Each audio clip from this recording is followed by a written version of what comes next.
Hello, welcome to our little shop. Today we're going to get to work on something a little bit different. A long-time customer of mine brought in this little amplifier. It was one of the very early half-watt mini amps, and it's been a little sick, got a few problems. Never really did that much to start with.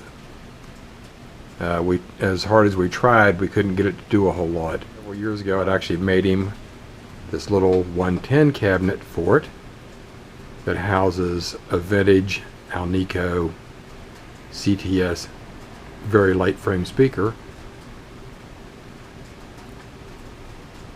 So he brought it to me, handed it to me, and said, "Make me a raging little Marshall." But he also had made the comment that he had to keep the wattage down because it's kind of hard to get by playing in the house. So I agonized over it a little while and come up with a plan. So first thing I want to do is let you check out what we're dealing with. So okay, this is pretty much what we've got.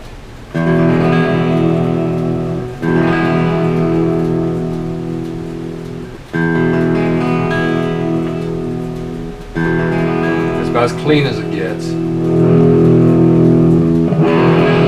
There's flat out. So if you're sitting in a bedroom, it's basically an amplified pedal. Very low volume. So we're going to see what we can do with that. Basically, it seems to me like a flatulent gnat. So we're going to try to hawkify this thing into something else.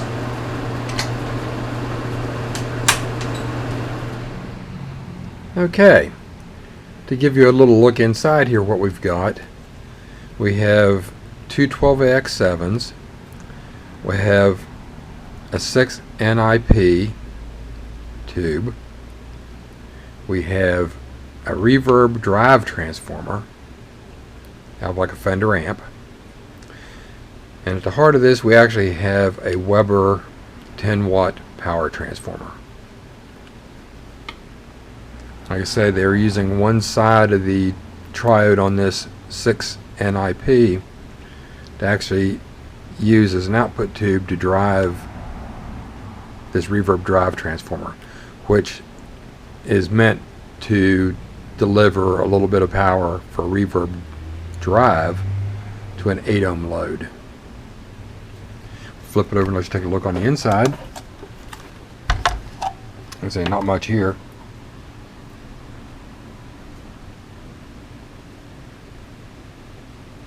But we're going to see what we can come up with.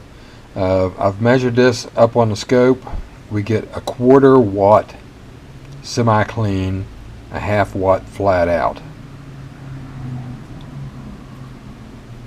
So like I say, I've agonized over this for a while, but I have a plan.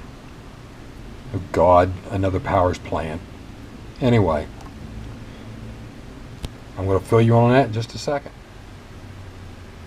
So I did a little back engineering and come up with a schematic for it.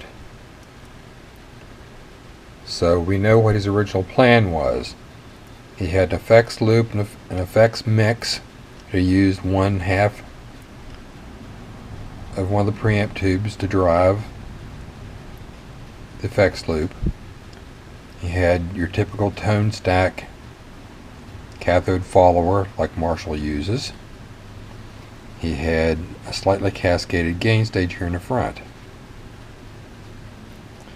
Down here looking at the power supply, we had almost 400 volts here that he was running.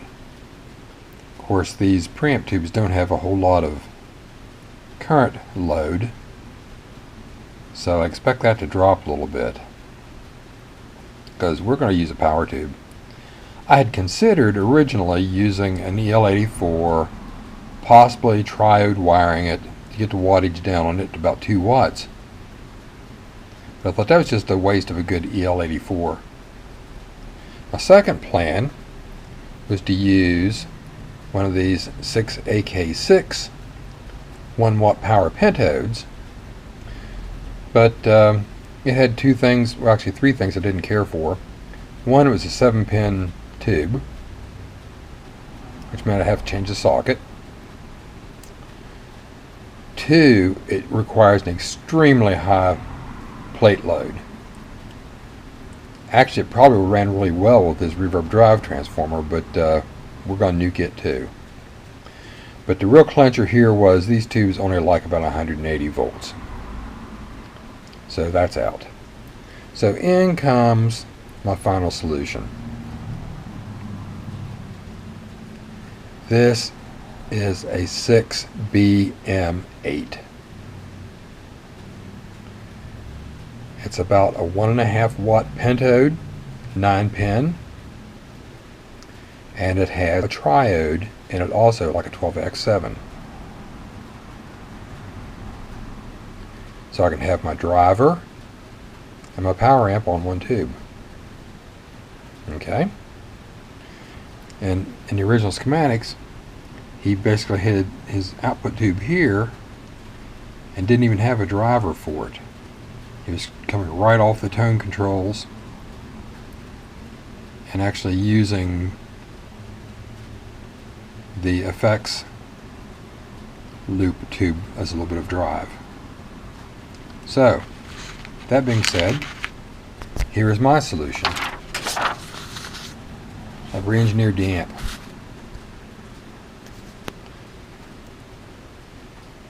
So we have an output transformer, the 6BM8, the driver for it,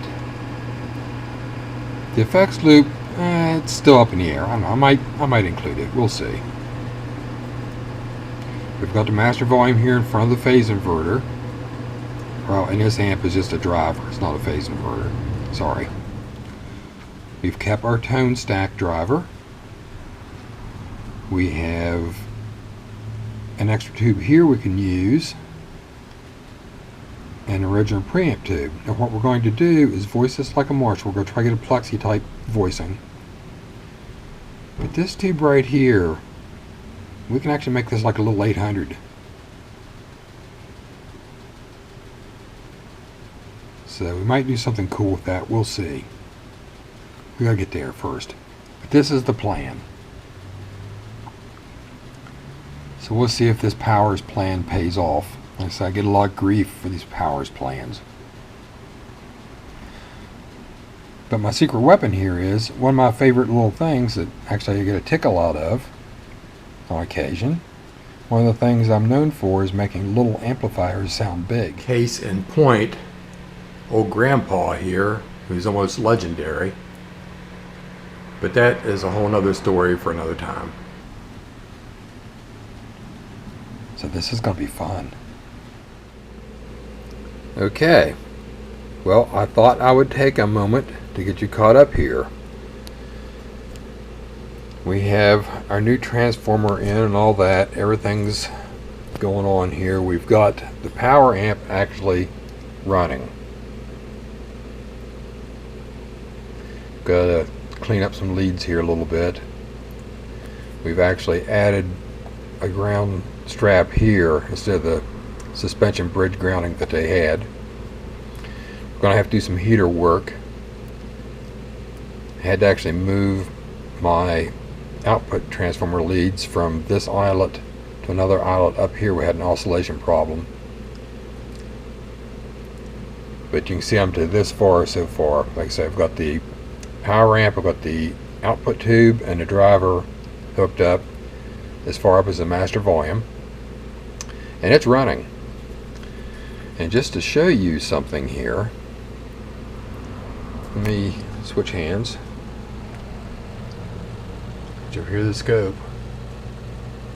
Look at this. You know what that is? That's 2.5 watts of clear, clean, Class A, single-ended power. It's going to go on up, start clipping, but right there is the top of the clean, and I measured it at 2.4 watts. So we're on the right track here. So I'm going to clean this mess up a little bit. I've got quite a bit of debris going on here. This is this engineering while you build is a tough way to do things. However, you have no choice at times. I had to fall back and regroup.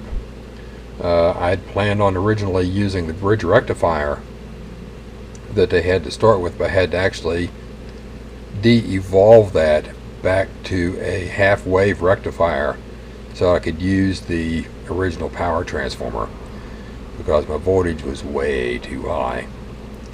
I was wanting to see just around 300 volts, and I believe I've got like 310 right now or something like that. Had to do some tweaking with the bias. In fact, you'll see that there's a couple resistors fast together here in series to make a resistor the value I need for the bias, because it's not a standard value. But like I say, power amp's running. There's the proof. So let's clean this up some more and carry on. Well, I believe we're finished.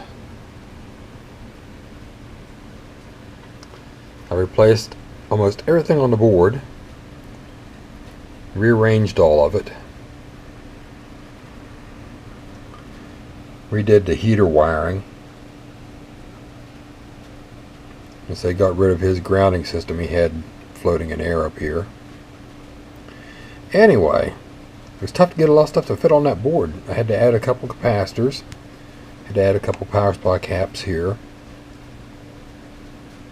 I say I had to convert it back to a more primitive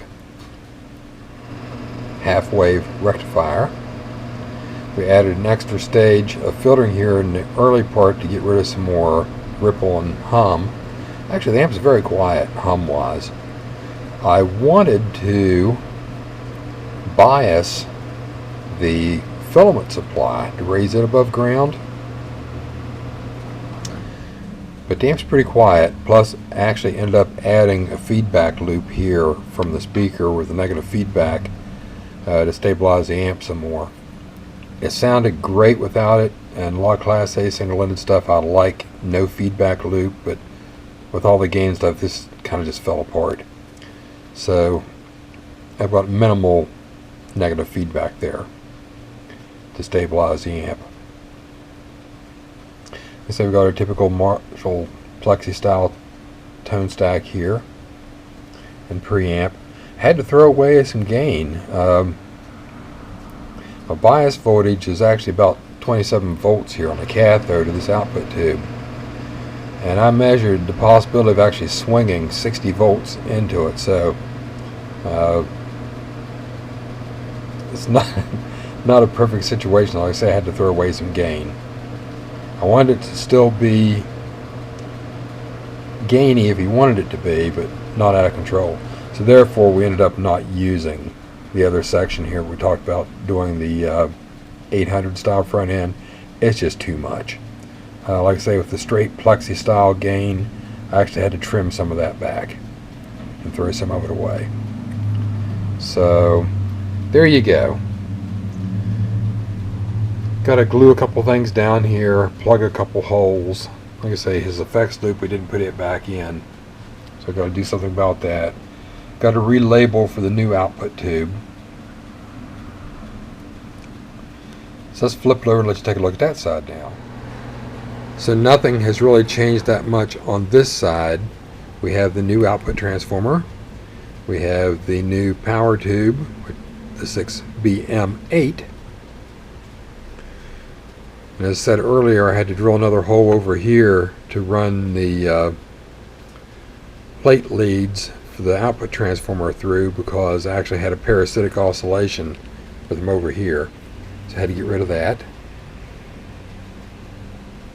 Like I say, this engineering on the fly is a little difficult to do, but you can do all the math you want, and you can have everything pre-designed on paper, and when you go to do something in real world moments, it does not always match the numbers.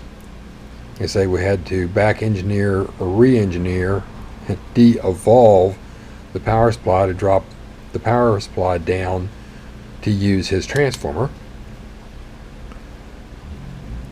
And a few other things ran into along the way.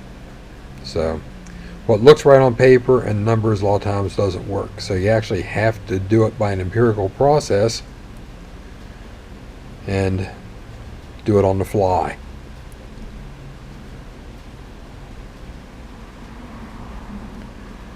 So let's get this little fella packed up and ready to go home.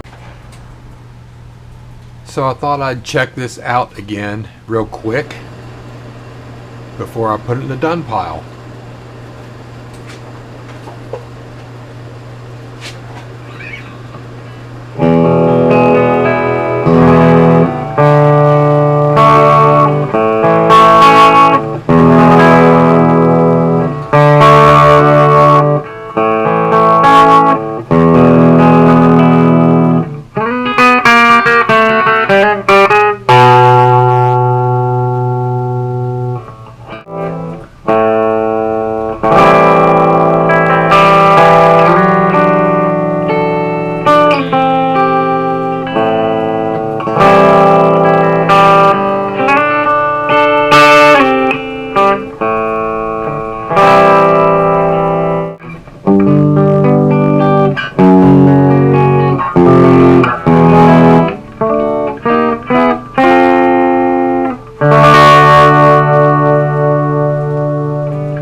That'll do. That ought to be loud enough to annoy anybody around.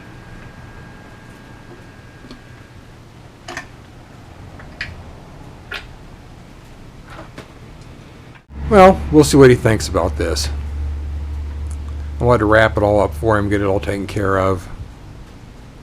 I'm going to call him and surprise him. He's got a guitar to pick up for himself and his grandson, and this is a present for him. So we'll go see what he thinks.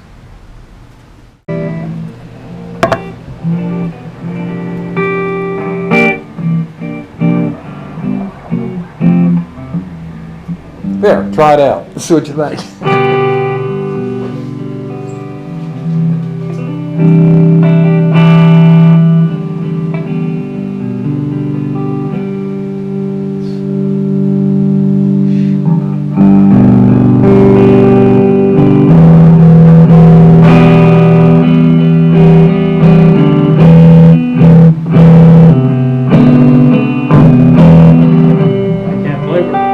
Sound is just luscious.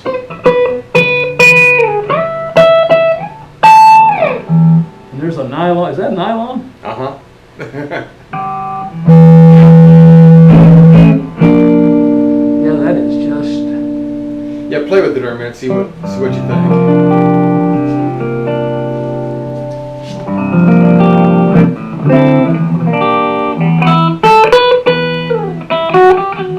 Couldn't hear it the last. You couldn't even hear it. You know, remember? When Yeah. I brought it to you. Oh yeah. I thought I had 1 watt. And you told me now I had a quarter. You had a quarter watt. Yeah. Well, you got 2.4 now. 2.4 watts. Yeah. How's that good? Clean. It is. Well, you got 2.4 watts clean. It peaks out just over 5. Okay, well that's fantastic.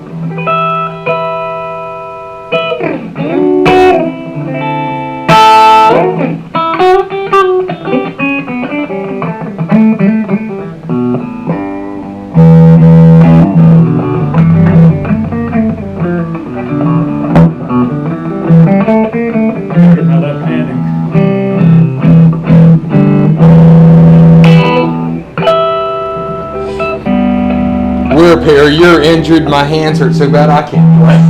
It's all, well, buddy, the 70s, Yeah. and I'm at 70 plus, so gorgeous. All the fretwork. It sounds beautiful. It does. It sounds great. It does. I mean, it's got a luscious sound to it, and it's got that little grind you want. Little plexi. It breaks up really well when you Yeah. romp on it. Yeah, it's like a plexi. It's just, remember that little Smith custom thing you finished off for me? Yeah. The little switch for the, and that thing, it's louder than that. That's amazing. It's amazing. Yeah, this is beautiful, Chuck. The whole secret here is I changed. Of course, I redid the entire amp. I took every part out of it, Yeah, and it's gorgeous. no, you may have that. I do not like to see guitars laying on stools. Yeah, you're right. But That's a recipe for disaster. That's beautiful. That's what, great. what we've got is, of course, we've got a new output transformer, Okay, and this little 6BM8 is a power tube. okay. That's unusual, isn't it? It's a little out of the ordinary. It's a little out of the ordinary. It's like an ECC82. Marshall used to use them a little bit. Gibson used them in their GA RVT1 reverb, add-on reverb. But it's actually a pretty cool little tube. Yeah, And sounds good. it actually reminds me a lot, now when I first started working with it, you can actually use this tube to make one little amplifier. It's got a 12AX7 in it and a pentode. Ah, So you can use that one tube to make a little 2-watt amp. so there you And the minute I got it running, and I started checking it out, I could hear my father going, "Turn that noise down and go to bed," because it reminded me of the little tube amps I had when I was like 12. go. Right. You know? So, Right. but anyway, Oh, that's great. till next time, play nice,